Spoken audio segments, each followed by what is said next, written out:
Donc, Benoît Carré, vous êtes musicien. Et vous êtes musicien, et pour aller vite, récemment, enfin pas si récemment que ça, justement, vous avez commencé à vous intéresser aux possibilités de l'intelligence artificielle dans la musique, notamment en bossant, pas avec tous les outils qui sont à notre disposition comme ça, mais en bossant vraiment avec un laboratoire chez Sony, si j'ai compris. Et voilà. Et vous avez sorti le premier album pop entièrement composé par, enfin, avec une IA. Pas par, avec. Voilà, je sais pas, je vous laisse nous raconter ça. Normalement, le son marche bien, voilà.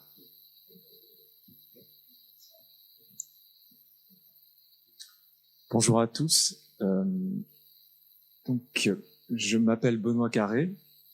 Je vais vous faire juste vous raconter un peu mon parcours. En 2015, je suis rentré dans une équipe de recherche en tant que musicien en résidence. L'idée, c'était que, en tant que musicien, je sois au centre de l'équipe. C'était une petite équipe de 7-8 chercheurs. Et l'idée, c'était que je les aide à développer des outils d'IA qui utilisent ces technologies d'IA pour la création musicale. Donc vraiment d'être du point de vue du musicien, et a commencé à s'installer un dialogue entre les chercheurs et moi pour créer cet outil. Et dès mes premières expérimentations, alors c'était assez génial parce que c'était dans un laboratoire qui s'appelle Sony CSL à Paris. Et dans ce labo, il y avait un sous-sol avec un studio, donc je pouvais vraiment faire de la musique dans un studio et expérimenter avec ces outils. Et dès que j'ai commencé à expérimenter avec ces outils, il y a un conte qui m'est revenu en tête, que j'avais lu quand j'étais petit. C'est le conte d'Andersen qui s'appelle L'ombre, et Skygge en danois.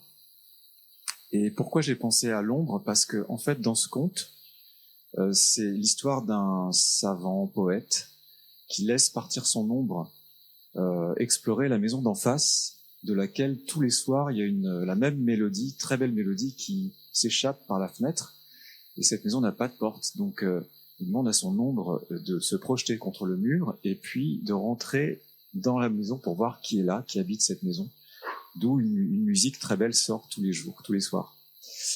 Et alors pourquoi j'ai pensé à ce conte? Parce que dès que j'ai commencé à jouer avec ces outils d'IA, j'avais l'impression que je commençais un geste et que ce geste était continué par quelque chose. Et ce quelque chose, c'était cet outil d'IA. Donc c'était un peu comme avoir une ombre qui me désobéit, un peu comme dans le conte où l'ombre, évidemment, elle désobéit. Enfin, elle obéit d'abord parce qu'elle va elle va dans la maison d'en face, et puis après, elle finit par avoir une espèce de, parce que cette maison qui est en face, c'est celle de la poésie, et elle ne revient pas voir le scientifique tout de suite. Elle se promène et elle devient semi-humaine, voilà. Et puis au bout d'un moment, le rapport s'inverse entre l'ombre et le savant et le personnage. Il y a une prise de pouvoir de l'ombre sur le personnage. Donc c'est pas très optimiste comme conte. Moi, je suis plus optimiste qu'Andersen. Et donc, au cours de toutes ces recherches avec l'équipe, j'ai eu des résultats qui étaient très très inspirants. Dès le début, avec cet album Hello World, qui est basé vraiment sur des outils de composition. Dès le début, donc j'ai aussi partagé mon expérience avec des tas d'artistes que j'ai invités de tous horizons, jazz, pop, enfin par le classique et la musique contemporaine. Vraiment, j'ai élargi. Et ici, vous voyez les visuels des 4 albums que j'ai sortis. Et j'ai pas fait exprès, mais vous savez, quand on écrit une chanson, il y a des briques qu'on accumule comme ça. La première brique, c'est l'écriture de la mélodie et des accords. C'est vraiment la base. Et puis ensuite, c'est l'orchestration. Qu'est-ce qu'on utilise comme instrument, comme note autour de cette mélodie. Et puis ensuite, il y a le son et enfin la voix. Et bizarrement, en fait, mes 4 albums sont liés à chaque étape de la composition, enfin de la création d'une chanson. Donc ce que j'ai envie de faire aujourd'hui, c'est juste de partager à chaque fois, pour chaque projet, un exemple que je trouve intéressant, qui montre comment je me suis servi de l'IA et en quoi l'IA est, selon moi, quelque chose un apport. Donc, Hello World, c'est voilà le premier album composé avec l'aide d'une IA qui s'appelait Flow Machines. L'idée de Flow Machines, c'était assez simple. C'était nourrir la machine avec des partitions. Elle analysait les accords et les notes. Donc, c'était très très ludique parce qu'on pouvait arriver avec 5, 10, 15, 20, 1000 partitions et la machine les analysait et puis elle recréait pas une partition entière, mais elle recréait des motifs mélodiques issus de cette analyse. Donc ça donnait des choses intéressantes et dans les premières expérimentations que j'ai faites, j'ai utilisé mes chansons préférées des Beatles et j'ai fait une chanson qui s'appelle Daddy's Car qui était composée dans le style des Beatles, mais très vite j'ai voulu faire des choses originales et j'ai fait une expérimentation en nourrissant la machine avec juste 2 partitions, donc vraiment le minimum du minimum. Et j'ai choisi pour ça vraiment un peu au hasard 2 chansons que je trouve très belles. Vous connaissez peut-être cette chanson de Jungle Book.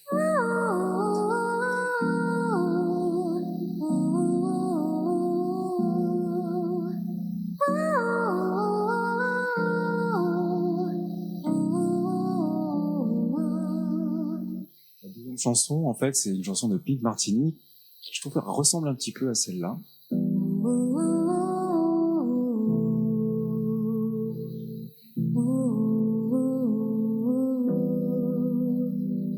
Alors l'outil a analysé ces 2 partitions et il m'a donné 9 mesures que je vous fais écouter tout de suite.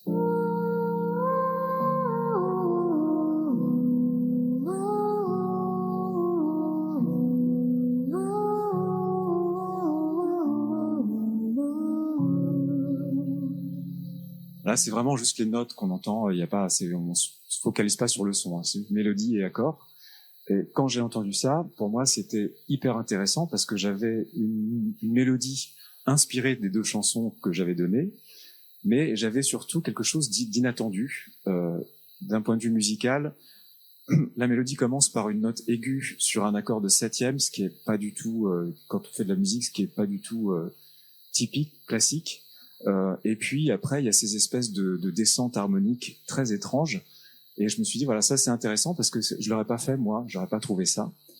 Et la mélodie m'a tellement séduit. Et il y avait un côté, alors c'est ça qui est marrant aussi je trouve dans les résultats générés par l'IA, c'est que il y a un côté obsessionnel. Quand on l'écoute une fois, ok, mais il suffit de l'écouter 2, 3 fois pour que ça reste imprimé. Et je sais pas pourquoi. Peut-être que c'est parce que il y a quelque chose d'étrange, de pas naturel, que ça reste vraiment imprimé dans la mémoire. Et du coup, cette mélodie m'a obsédé et j'ai demandé à une musicienne, une chanteuse que j'aime beaucoup, qui s'appelle Kyrie Chris-Manson, de chanter la chanson et d'écrire un texte basé sur le conte d'Andersen. Donc la chanson s'appelle House of Poetry.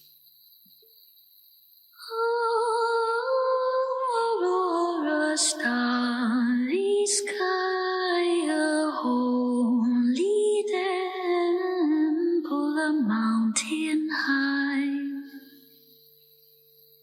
Gods of ancient times, heroes battle cry. Après, j'écris un refrain, voilà. Donc là, on a vraiment de l'input avec les 2 partitions jusqu'à la chanson finale.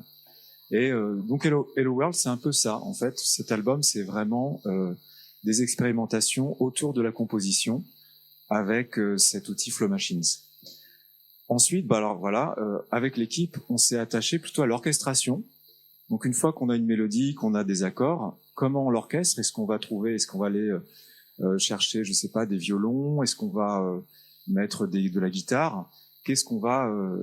Comment on va enrichir cette mélodie et la mettre en forme?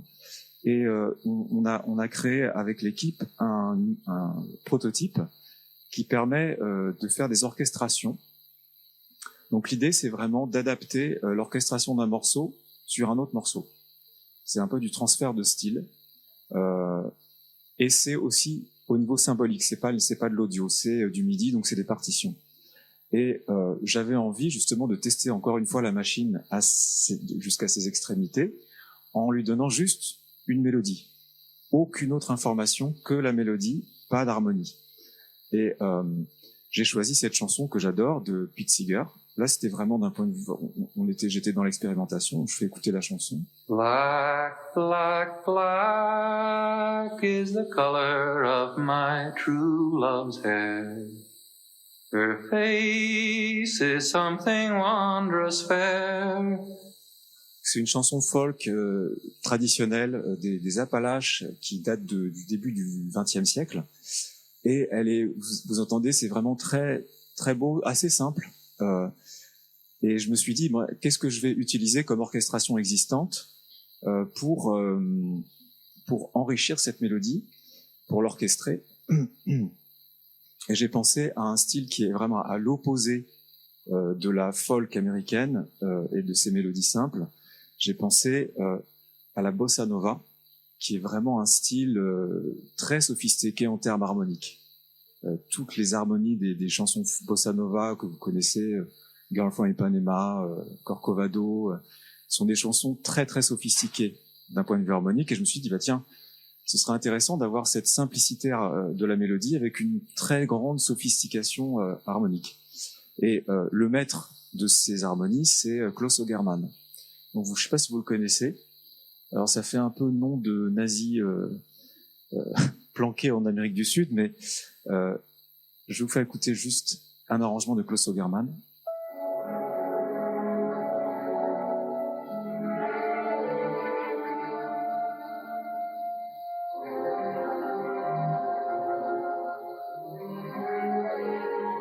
Donc vous entendez vraiment cette sophistication. Alors je ne pouvais pas utiliser Klaus Ogerman parce qu'il n'est pas libre de droit, mais j'ai demandé à un ami de me faire un arrangement. Je voulais pas le faire moi, je voulais qu'il fasse un arrangement sur une chanson de son choix. Évidemment tout sauf Black is the Color, la chanson que vous avez entendue avant. Et il m'a fait un arrangement de violon assez beau.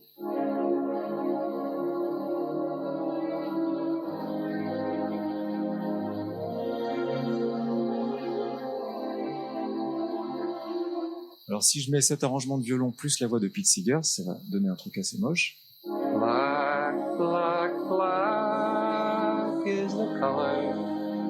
Ok, bon, c'est pas génial. Donc là, ce que va faire l'IA, c'est qu'elle va adapter automatiquement cet arrangement en essayant de préserver toutes ses qualités musicales. Ça veut dire les changements, les enchaînements, les harmonies, etc. J'ai eu ce résultat. Black, black, black is the color of my true love's hair.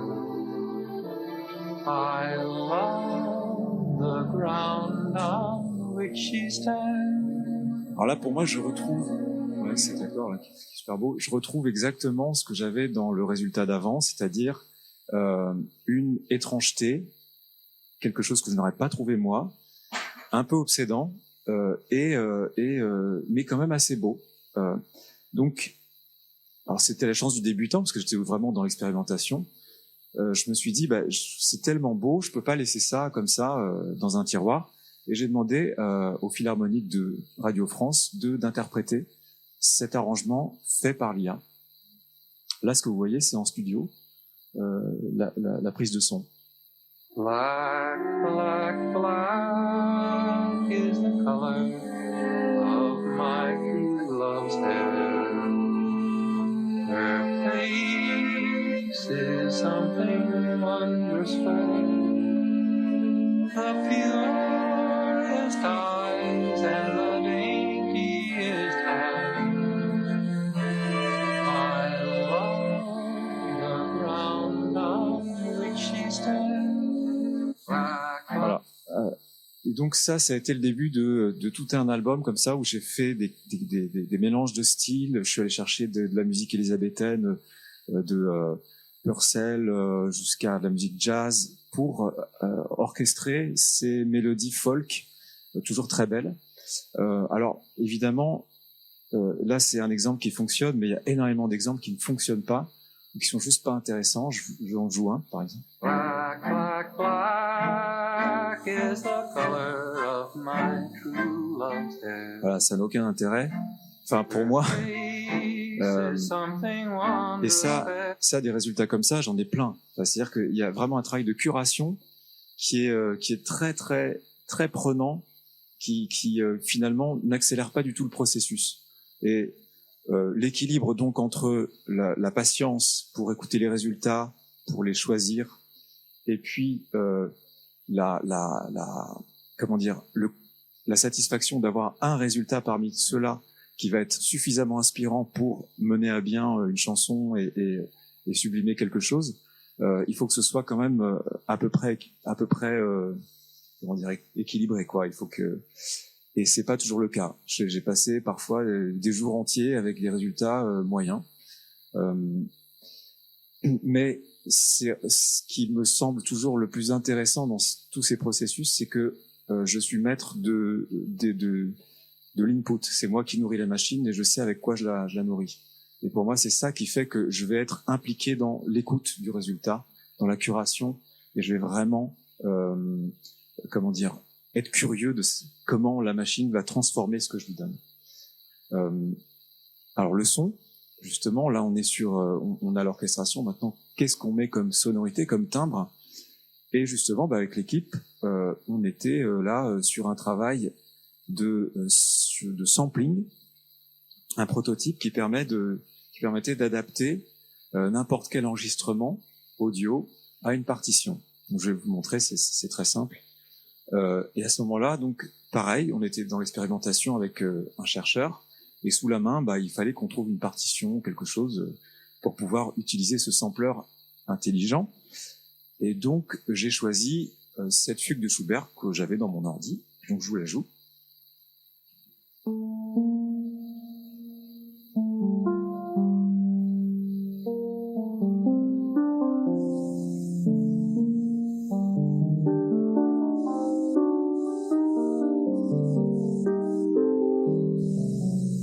Alors, pour trouver un instrument qui va jouer cette fugue, je suis allé chercher l'instrument le plus inattendu.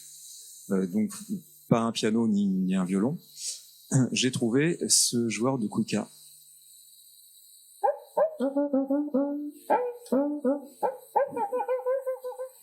Et donc, la cuica va jouer la fugue maintenant.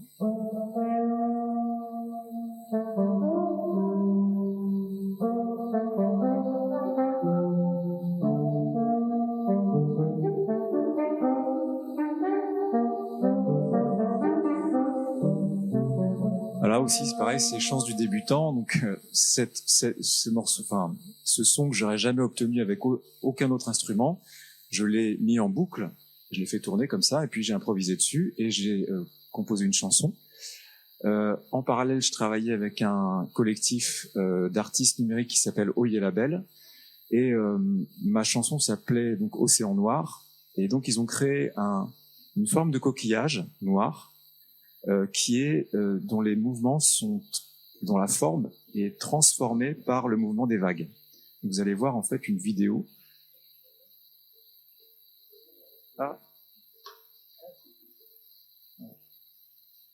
Oui, donc vous allez voir la vidéo avec cette chanson plus le travail de Oye Label.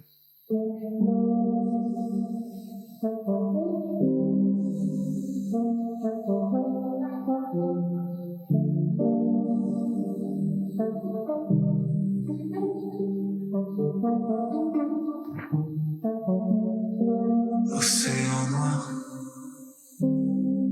j'entends les baleines dans un acouphène. Ici, aucune vague n'accoste, aucun souffle n'étoffe les voiles bleues des promesses vaines. Ici, on est completely lost. Il y avait tellement de lumière au départ, un cas d'espérance, un oiseau rare qui tourne si haut que c'est sans fin. Océan,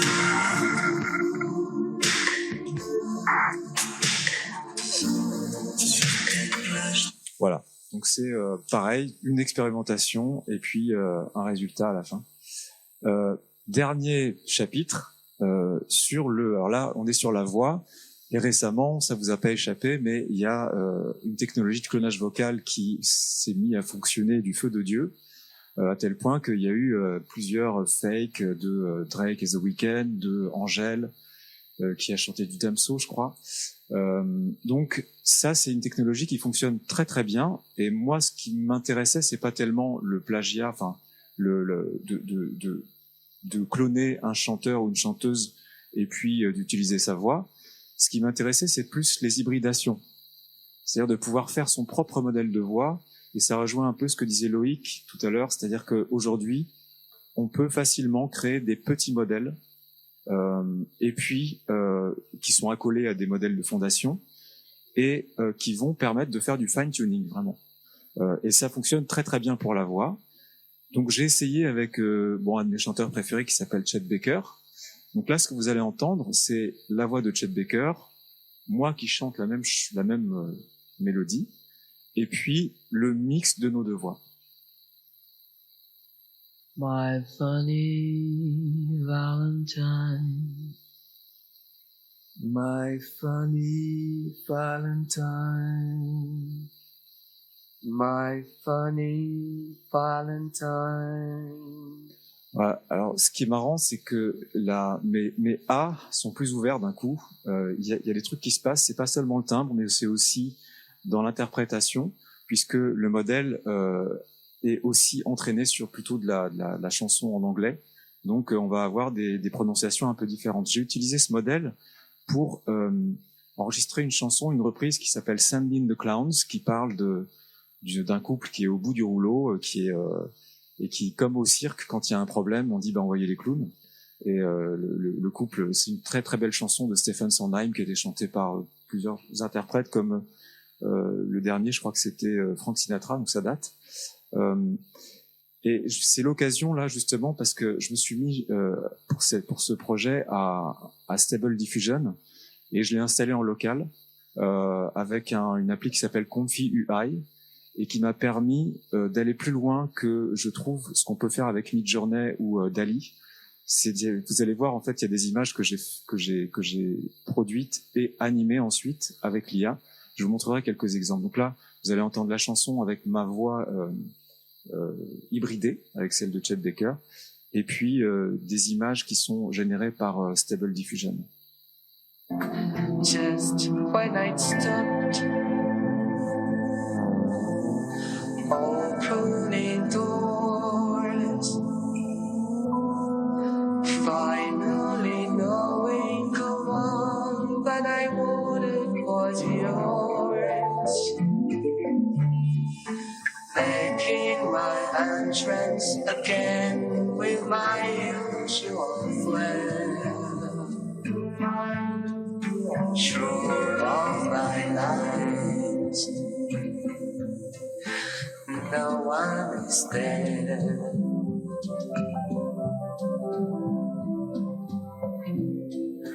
Don't you love false? My fault of fear. Voilà, c'est hyper intéressant parce que donc je vais commencer juste déjà par les prompts. J'ai demandé en datant, vraiment en donnant des dates, là 60, 70, 80, 1950 peut-être là, et j'ai demandé un couple qui se regarde dans un miroir ou un couple qui se photographie dans un miroir. Et ce que j'ai vraiment beaucoup aimé, c'est que il y a un réalisme, mais en même temps c'est pas du tout réaliste. Là, celui-là, vous voyez, il y a des trucs dans le reflet qui sont impossibles. Le premier aussi, c'est des trucs qui sont complètement impossibles, mais qui ont un réalisme et surtout qui ont une texture vraiment de l'époque. Et ça, c'est des trucs que j'ai pas obtenus avec autre chose, avec les outils de Midjourney ou de DALL-E. Je pouvais pas avoir ce grain en fait comme une espèce de photo argentique. Donc déjà, j'ai beaucoup aimé les résultats. J'ai trouvé ça intéressant. Et puis ensuite, quand j'ai utilisé l'IA pour animer ces résultats, comme vous avez vu dans la vidéo, je ne contrôlais pas vraiment ce que l'IA allait animer. Parfois, c'était juste le visage d'une des personnes, parfois c'était ses mains. Donc l'IA va essayer de reconnaître là où il y a les yeux, là où il y a la bouche, et puis elle va animer un peu ce qu'elle trouve. Et c'est très difficile à contrôler. Mais c'est ça aussi qui est intéressant. Alors par exemple, là ici, j'ai une animation. Vous allez voir, ce qui est animé par l'IA, c'est le chien et la main. Voilà. Là ici, moi je trouve c'est très beau. J'ai demandé quelque chose un peu dans le style de David Lynch. Et ce qui est animé, là, vous allez voir, c'est le personnage. Voilà. Pendant que l'autre reste totalement. Et les mouvements qu'il fait sont très étranges. Et là, c'est aussi assez intéressant ce qui est animé. Là, c'est les jambes.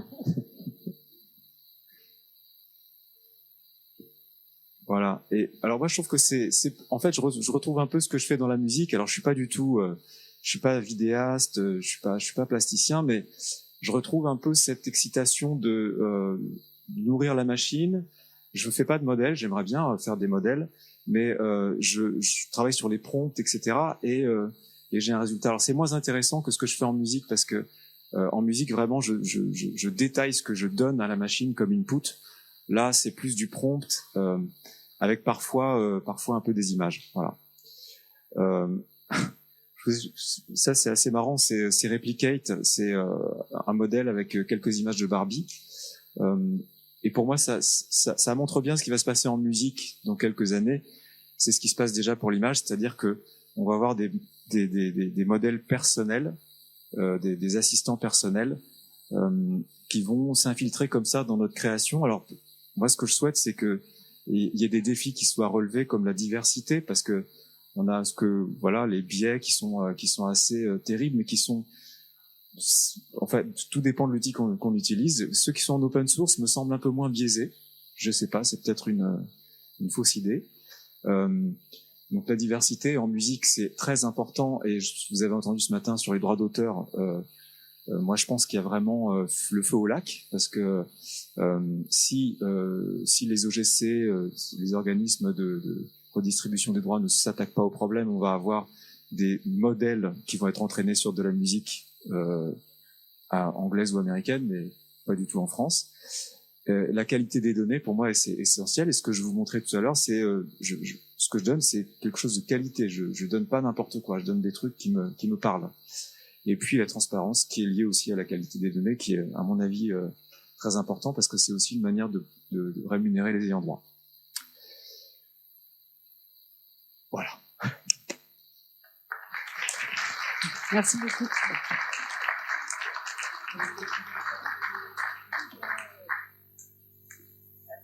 On peut attendre un peu pour poser des questions à plusieurs plus tard, mais si y a des gens qui veulent réagir tout de suite, on va pas les...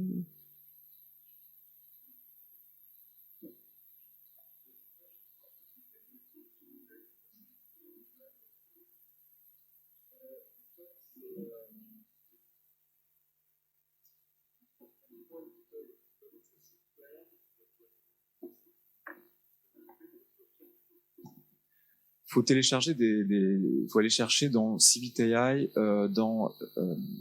sur un autre site. Vous pouvez avoir des modèles qui vont être assignés qui peuvent faire certains trucs, qui ont des fonctions, comme par exemple l'animation d'une image, où il y a des modèles qui vont être pour juste la création d'une image à partir d'un prompt. Ouais, c'est un modèle que j'ai chargé dans ConfigUI. C'est pas un custom node, non, c'est un modèle. Disons que c'est un JSON qu'on rentre avec c'est toute une architecture avec des custom nodes et puis des modèles, et ils sont téléchargeables sur CivitAI, je crois. C'est un workflow, voilà, c'est un workflow, c'est ça. Oui, c'était juste une question. Au début, vous aviez présenté que vous travailliez avec une équipe. Et c'était juste pour avoir le rôle en fait de cette équipe-là, comment vous avez travaillé avec eux et qu'est-ce qu'ils vous ont apporté justement, et, enfin comment l'échange a pu se faire en fait. Au début, c'était un échange qui était un peu compliqué parce que les chercheurs parlaient leur langage et moi je parlais le mien. Mais on a très vite été d'accord sur plusieurs points. C'est l'idée de faire quelque chose de nouveau. Et eux, ils attendaient de moi que je fasse un son nouveau à partir de leur recherche qui s'évertuait à trouver un nouvel outil, une nouvelle façon d'analyser les partitions, par exemple. Donc, on a créé un langage commun. Ça a pris quelques mois. Et puis, au bout d'un moment, on s'entendait. Je comprenais quand eux, ils me disaient quelque chose. Je pouvais le comprendre. Et puis, je pouvais leur demander aussi des choses qui étaient, raisonnables. Parce qu'au début, je demandais des choses, parfois certaines choses qui me semblaient très compliquées et qui finalement étaient très simples pour eux, ou d'autres qui étaient très simples et très compliquées pour eux. Donc, c'était un va-et-vient comme ça qui s'est mis en place petit à petit pendant plusieurs mois, et au bout d'un moment, c'était vraiment un dialogue fluide, quoi. Ça répond à votre question.